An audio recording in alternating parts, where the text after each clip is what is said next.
Hello there and welcome back to Let's Play The Legend of Heroes, Trails of Cold Steel. I'm the RNGenius, but you may call me Eric, and in the last episode we explored the town of Bareahard a little bit more. We're on the 30th of May, which makes it a Sunday, the second day of our school field trip. And we have two tasks. We are to collect a little bit of globby fat and a healing herb for Hammond at the Sorcier, ingredients for a soup that he's going to prepare for us, and we have to take care of another monster. It's my turn. Right. Oh, My turn. Wrong button. I've got this. Wrong button. Apart from that, we only have two quests, right? Bite of Nostalgia and North Kreuzen Highway. And there's bound to be one more hidden quest somewhere. But I don't know where we'll find that. And because I don't know that, I'm gonna have to talk to everybody, shall we? I've heard that commoners seem to be acting out of line in Heimdall these days. How deplorable. We nobles are the ones who continue to protect Erebonia's honor and traditions. Those commoners will only succeed in bringing ruin to the country. We nobles are the ones who continue to protect Erebonia's honor and traditions. Those commoners acting out of line in Heimdall are beyond deplorable. Kerrigan. Lady Annabelle is the epitome of a pure and delicate maiden, which makes me worried that something terrible may have befallen her, or maybe she's been tricked by some hooligan. If only she would at least send me a letter. I would keep it secret even from her father. Lady Annabelle left the house after a fierce argument with her father. Oh, Idios, please let her be safe. Airships happen to be commonplace in Liberl to the south, with airports being present in almost every city. There's also frequently scheduled flights between them all, leading in Liberl to be known as an airship country. Erebonia has a long way to go to match up to that. We only have airports in the provincial capitals and Heimdall itself, after all. Erebonia has quite a long way to go to match up to Liberl's use of airships. We do have our railroad network to make up for that, however. Well, it's a significantly larger country as well. You can't neglect that fact. Tourist. Me and Grandpa came here on a trip. This is the first time I've seen the nobles. You don't really see them near our place in Heimdall. Me and Grandpa came here on a trip. Nobles look weird.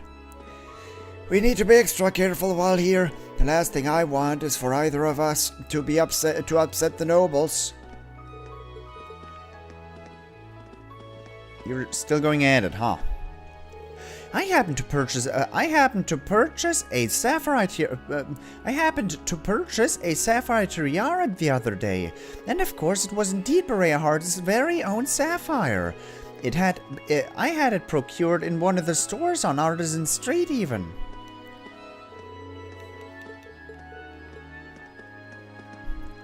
Speaking of which, have you heard the rumors of the Crimson Tiara? San Korea seems to have gotten their hands on it. Perhaps they'll make it publicly available? Oh, what an exciting thought. Are you Electra? No, of course not. Saffron. Lord Juice's mother was a commoner, I believe. There are some nobles who would speak ill of him because of that. It's not really my business, but I still find myself upset on his behalf. Fortunately, Lord Rufus has always been supportive of Lord Juice's. It's always wonderful to see two brothers who are so close to one another. I hope that one day those who refuse to accept Lord Juice's will come to see how wrong they are.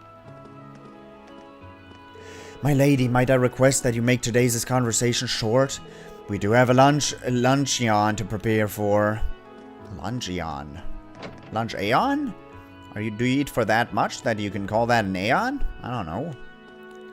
Being polite is the best policy when it comes to serving nobles.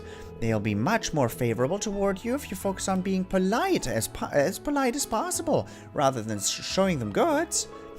That's something I finally learned for myself recently. Speaking of which, how do you interact with servants? How you interact with servants all depends on what sort of family they serve. It takes some experience to be able to tell that, however. Even those of us in Bareahard have been subject to harsh tax increases for a while now. It's far from ideal, that's for sure. It's rather cruel too, as we work our hardest to please the nobles. Seems like more and more people are growing dissatisfied with the Duke. I can't blame them either. Oh my, please keep that little slip of my tongue to yourselves. I dread to think what would happen if one of the nobles heard what I just said.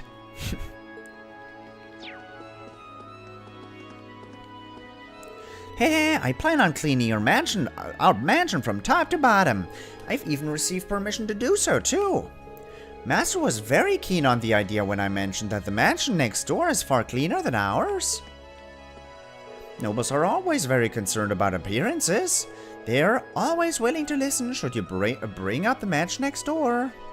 By the way, Electra, one of my viewers really likes your name, huh? You do? Interesting, huh? I made fun of your name. But, I mean, I have no right to call my daughter Electra. I would just, at that point, she would probably not enjoy that particularly much. Can I look at what you got back? It's my turn. Wrong button. Where do I do that? Zooming in is like nothing. It doesn't do anything. It looks like a straw hat, though, but there's no references that I can make out. Nah. Can't see a thing on those photographs. Even now, Bareahard remains the center of fashion for nobles. Seeing tailors whip up refined and elegant dresses with little to no effort truly is a sight to behold. I wish to be able to make dresses like that myself one day. Becoming a designer is my dream. I see working at the store as one of many stones toward making that dream a reality. Lord Rufus's efforts of late have been most impressive. Not only has he been dealing with business within the province, he manages to conduct his affairs in other provinces too. He seems to be negotiating and coordinating with the other provinces in his father's estate. I can't think of another man in the Empire his age who can compare to his ability. I hold great pride in him. It feels as though most news recently has been bad news, but hearing of Lord Rufus's accomplishments is always a joy. I'm looking forward to what he does in the future. You should follow up on Oliver's doings. He's quite a cool guy as well, huh? Yeah, he is. That's odd. There's a large number of provincial army soldiers around this morning. I caught word that something happened over at Aurochs Fort yesterday too. It's probably safe to bet the two are related. What you got? Issue 2. While Duke Alberea seems to have little interest in hunting, Lord Rufus seems to have a penchant for it. I've heard that he even took part in a falconry competition in Heimdall, sponsored by the Emperor Eugent himself. Oh, if only I were from an influential family, then I could have joined them. While Duke Alberea seems to have little interest in hunting, Lord Rufus seems to have a penchant for it. Nobles are said to have originally been knights who rose up to defend their lands. So, in essence, the nobility and military power will always be closely linked. That's why Duke Alberea's right to lead the Kreuzen provincial armies undisputed. Nobles are said to have originally been knights who rose up to defend their lands.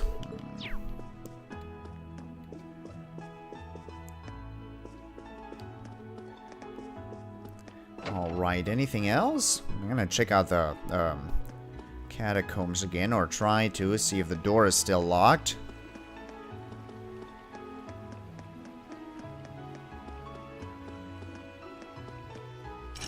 Hate you guys right now. I hate you. My turn.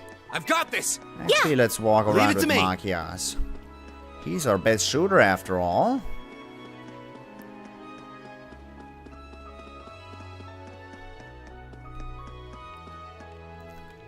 I plan on reading this book to Raby since it's popular, but he won't let me read any more of it because there was a scary part in it. Well, we won't be using it anymore, so perhaps you might like it instead? Yeah, a scary part, huh? Lord Jusis really has helped us out a lot. We were being bullied by a really scary noble one time, and Jusis came by and saved us. He also gave us advice when Mom and Dad got fired, too. He's really a good person. We owe him so much. Zeus has patted my head because I was a good boy. I hope we see him again soon. Zeus has patted my head. By the way, I mean, you guys gave me a book, but... thing else. What's that book of yours? Come on out, Professor. We want that book of yours. We want that book of yours. I can't do a... There was a... in a different Let's Play of mine that was a reference, but I can't make a Brooklyn accent any more than I ever could in my life. But, well, still. I'll read it out. I'll read the book. Reading the book. Reading the book. Oh, 28 chapter. Oh, good lord, 28 pages. Oh, ha, ha, ha, ha, ha, ha. Fine. Fine, fine, fine. I guess I'll get ready for this. Oh, farewell. So, this is the culprit behind the vampire murders, you say? Gerard peered at the sketch, brows drawn down. The morning after Alphonse and Rose had fought the vampire, he had made sure to report that fact to Gerard. The sketch Gerard was studying had been outlined based on Alphonse's testimony. It depicted a figure dressed all in black with the upper face obscured. The portrait showed everything Alphonse could recall of the vampires as distinguishing features, and he hoped that it would be helpful to the army's investigations. Naturally, he had left out how the suspect was actually a vampire and capable of turning himself into black smoke on a whim. Having his commanding officer think him crazy would be no help. The purpose of the sketch was simply to help people watch out for the culprit, not to try and convince them of its true nature after all. He did wish he could tell them the complete truth, if only to better prepare them for a potential encounter against the monster and help them more effectively hunt it. But he knew better than anyone that no ordinary human would be able to stand up to it. He had learned that much firsthand the previous night. Trying to fight the vampire would only lead to unnecessary fatalities, and organizing large teams to try and exterminate it could even lead to it hiding itself away, or worse, fleeing the capital and going elsewhere. As such, the best chance to defeat it once and for all seemed to lie with Rose. Gerard straightened and fixed Alphonse with a concerned eye. Anyway, Al, I'm just glad that you and Luke are both alright. Then he let out a relieved sigh, as if that genuinely was the most important thing to him. The description and portrait of the black-clad man would be used to encourage people to be more vigilant and watch out for the culprit. If the number of people going out at night were to decrease, the number of murders would likely decrease too. Gerard tried to convince Alphonse to rest for the day, not least because he had been injured in the previous night. But Alphonse had no intention of listening. He and Rose had already decided to meet up and investigate further. He insisted. Gerard's brows descended once again at that. His parting words as Alphonse left his office were simple. Just don't do anything to put yourself in unnecessary danger, alright? While he was usually strict as a superior, it was obvious that he genuinely cared for him like a real son. A fact that Alphonse couldn't possibly be any more grateful for. Feeling newly motivated, he quietly muttered to himself, I will stop these murders. And he walked toward the entrance, toward the exit of the guardhouse. Just before he could set off for his meeting with Rose, however, he encountered his fellow soldier, Elroy. The other man looked as glum as ever. Judging by his appearance, he had just finished the morning's training. Beads of sweat ran down his face and his hair was matted to his forehead. Despite this, he didn't seem the slightest out of breath. Elroy had always been that way, though he never seemed to train more than Alphonse and the other team members. He always seemed significantly stronger and more capable than any of them. He was well aware of this fact, too, and seemed to have developed a sense of superiority because of it. Looking down his nose at the others was Elroy's signature move. Today seemed no different. He turned to Alphonse with a mocking smile on his face. So, you ran into the culprit behind those so-called vampire murders, did you? Yeah, I did. Elroy gave a contemptuous snort. Well, you're useless then, aren't you? Why didn't you catch him? This would have all been over if you had. As usual, Elroy wasted no time in trying to pick a fight with Alphonse, but this time, he had no comeback. Elroy was right. If he hadn't been so weak, he would have been able to defeat the vampire and stop the murders the previous night. Seeing Alphonse's reaction to his provocation, Elroy folded his arms triumphantly. The commander might favor you, but I think it's about time you start letting that get to your head and learned your place. Alphonse was about to retort when he noticed something. Elroy's left arm was wrapped tightly in several layers of bandages. What happened to your arm? Alphonse pointed to the bandages with his finger, and for a brief moment Elroy seemed unsure how to respond. It's nothing, really. I just heard it in the training earlier. Spots of blood peeked through the bandages, making it clear that it was a recent injury. At the very least. Alphonse looked at the damage with concern. This is why I can't stand you. Apparently, spots of blood peeked through the bandages, making it clear that it was a recent injury at the very least. Alphonse looked at the damage with concern. This is why I can't stand you. Apparently thrown off by his teammates' worry, Elroy gave an audible tut before walking away, leaving a slightly embarrassed Alphonse behind. While they were hardly on the best terms, Alphonse didn't bear any particular grudge against Elroy. It was clear that the same couldn't be said for the other man, but Alphonse had no idea what he had against him. Letting out a sigh, he returned to his thoughts to the investigation at hand. Now wasn't the time to be thinking about Elroy. He had to focus. With a shake of the head, he opened the guardhouse door and set out to meet Rose. They had decided to continue their search where they had left off, so it was the scene of the fourth murder that Alphonse met Rose. Despite scouring the area as thoroughly as they could, however, they found nothing that would help them identify the criminal. Eventually, Rose stopped to think for a while before proposing that they made their way over to the street where they had encountered the vampire the previous night and searched the scene there. Alphonse agreed. It seemed like a completely different place during the day. The still quiet that had marked the night had been replaced with cheerful chatter and the bustling of people examining the wares at the street stalls. Since the murders were known to happen at night, people seemed happy to go about their ordinary lives during the day without a worry in the world. Taking care of to avoid standing out too much, they walked side by side around the street looking for potential leads. It's hard to believe that we fought a vampire here last night. Rose's lips curled up slightly. Most would find it difficult enough to believe that vampires exist to begin with. I suppose that makes the existence of people like me who live to hunt those vampires more unbelievable still. Was that meant as a joke? Alphonse wondered. Unsure how to respond, he elected to remain silent. Unfazed, Rose set about analyzing the previous night's events. The scent given off by that vampire was the same as the one I sensed from all of the victims. At the very least, it was beyond a doubt that that vampire is the killer that we've been searching for. His scent? Alphonse asked, before recalling that Rose had mentioned something similar earlier when they were trying to pursue the vampire the previous night. So, if we follow that scent, we can't find out who the vampire... We can't find out who the vampire is? Rose shook her head. I'm afraid not. As I said before, vampires are only capable of using their powers at night. During the day, they're no different than ordinary humans, and accordingly, the scent that gives them away as being a vampire vanishes as well. They both knew that, ideally, the best way to defeat the vampire would be to strike during the day while it was unable to activate its powers. But without any clues as to the vampire's identity, they didn't have any chance of doing so.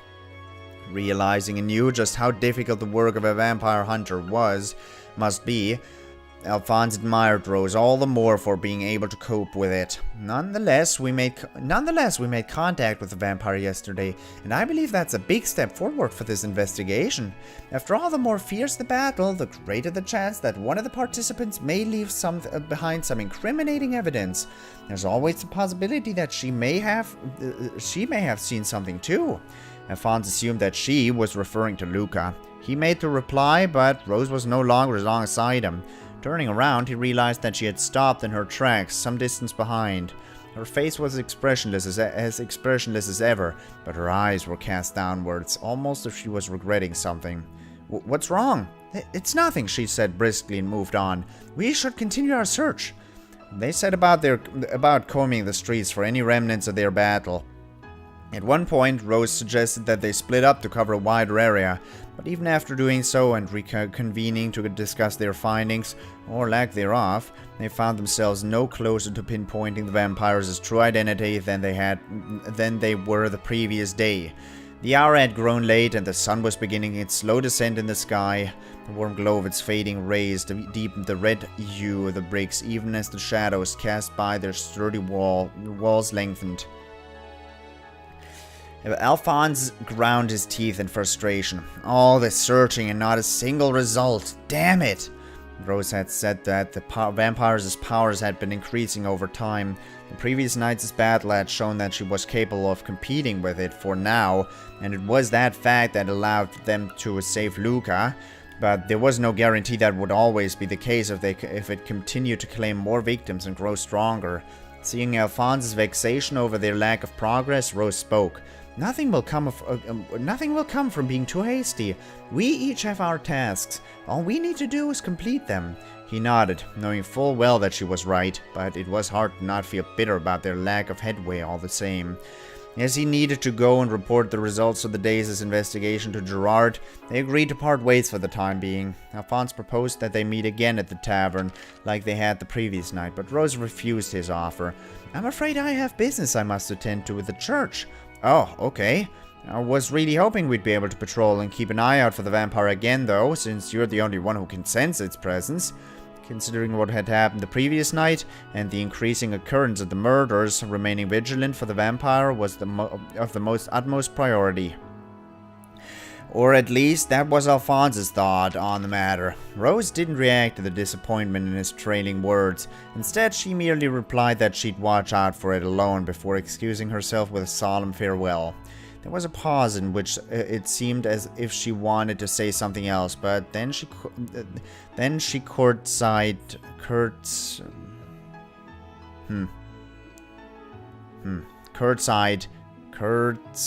I don't know how to pronounce that word. Then she curtsied deeply and disappeared from his sight. Alphonse watched her go with an uneasy feeling in his gut. Something seemed off about her behavior. Unable to work out what it was, however, he was left with no choice but to watch her walking away into the distance. That night, Alphonse made his way to the tavern after giving his report to Gerard. Rose may have refused his offer to meet him here, but he still wanted to look in on Luca after what had happened to her the previous day. Oh, hello, Elfie. Luca was quick to spot him, and she showed him to the seat at the empty counter. After squaring his earlier bill from the dinner with Rose, with the tavern owner, Luca excitedly came over to take his order. Seeing her smile and chatter was as energetically as ever, Alphonse felt relieved. He had been expecting and fearing a more subdued demeanor from her. Watching her, he couldn't help but think how close she had come to losing her life, and for a pathetic reason like feeding a vampire. Just the thought made his blood boil. Alfie, are you okay? Her nervous question made him realize that his anger must be showing in his expression. He quickly put on an awkward smile and set about eating to avoid having to explain anything. After a few bites, he felt himself calming down and gave her a more genuine smile. I'm fine, honestly, but never mind me. You haven't managed to recall anything about what happened last night, have you? She shook her head. Sorry, I wish I could, but I can't remember a thing. He hadn't really expected her to, but he was still slightly disappointed to not be able to gather any new information. Rose had speculated that the shock of seeing the vampire had caused her to subconsciously block out any memory of what had happened. As such, it didn't seem particularly likely that she would be able to help them find out the identity of the vampire either. He sighed. Luca, meanwhile, was desperately trying to remember something, anything that would allow her to be of service to him. After mulling over it for a time, she suddenly let out an "ah" sound. It doesn't directly relate to what happened yesterday, but that person you know was here earlier on her own too. Alphonse was momentarily puzzled. Who do you mean? You know, Luca prompted with a swish of her hair. The girl you were with yesterday. It suddenly dawned on him who Luca was referring to, but Rosa specifically told him that she wouldn't be coming to the tavern today because she had business with the church. A troubled feeling began to build in the pit of his stomach. Anyway, she just came and asked me a few things about yesterday. I couldn't remember anything when she asked either, but eventually she seemed satisfied. Then just said farewell and left. Farewell. The moment Alphonse heard those words, it dawned on him. Every time he parted ways with Rose, she always left with a farewell for now. But not today. When they separated earlier, she had instead simply said farewell. He had thought something seemed off about her at the time, and it was then that he realized that was the reason. After that, she must have come to the tavern where she was able to discover something from Luca. But if that was the case, what would she try to do next?